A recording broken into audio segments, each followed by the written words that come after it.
C'est dans cette ambiance que la 8e session ordinaire du comité central du Parti congolais du travail a été ouverte ce vendredi sous la direction du secrétaire général du PCT, Pierre Ngolo.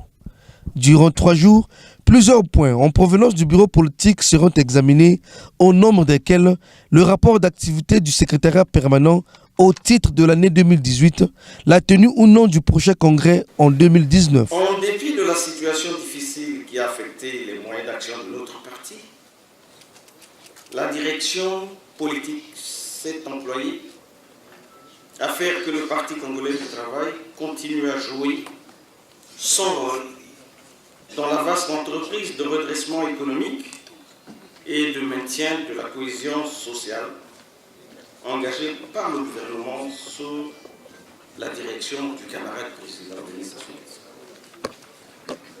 Au cours de la présente session, il s'agit pour les membres du comité central d'examiner avec sérénité et responsabilité l'activité réalisée par le bureau politique afin de tirer tous les enseignements qui s'imposent et de projeter les actions que le parti va mener pendant l'année 2019.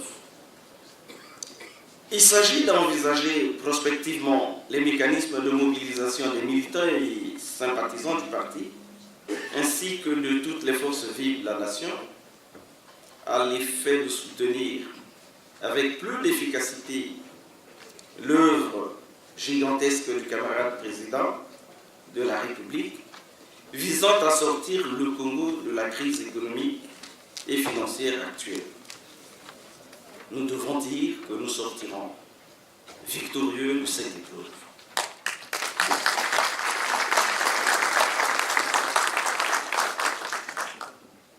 Camarades membres du comité central, tout en souhaitant plein succès à nos travaux, je déclare ouverte la 8e session ordinaire du comité central issue du 6e congrès extraordinaire du Parti congolais du travail.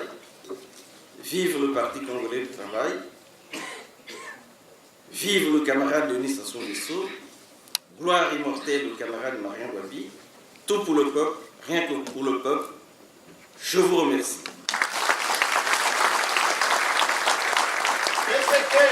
Cette réunion a été précédée par la 15e session ordinaire du bureau politique. Le principal travail que nous avons eu à faire, c'est adopter le rapport d'activité. C'est ce que nous avons fait.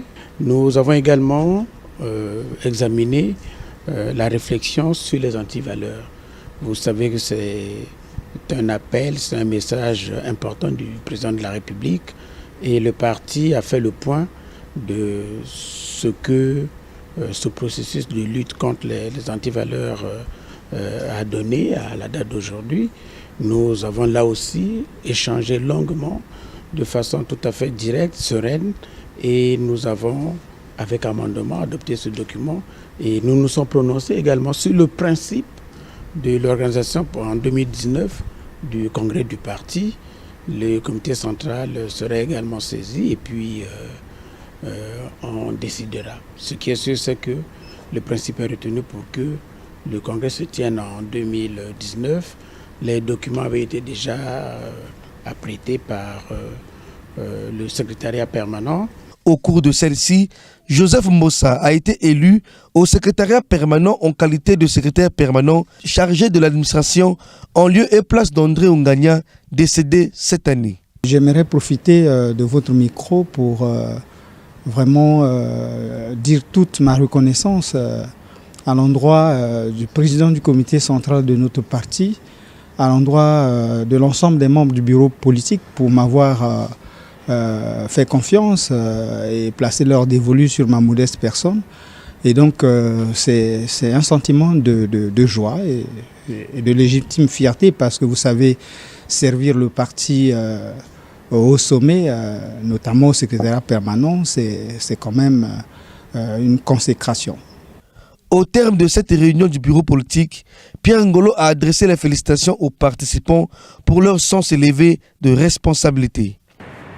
La préoccupation pour nous étant d'élever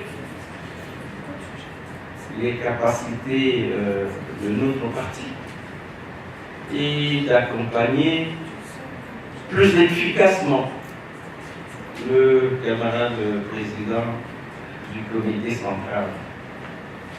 Je vous félicite pour cela et vous souhaite bon retour dans vos résidences respectives. Ceci dit, je déclare clos les travaux de la 15e réunion ordinaire du bureau politique. Tout pour le peuple, rien que pour le peuple. Je vous remercie. Signalant que toutes les conclusions de la réunion du bureau politique ont été transmises au comité central.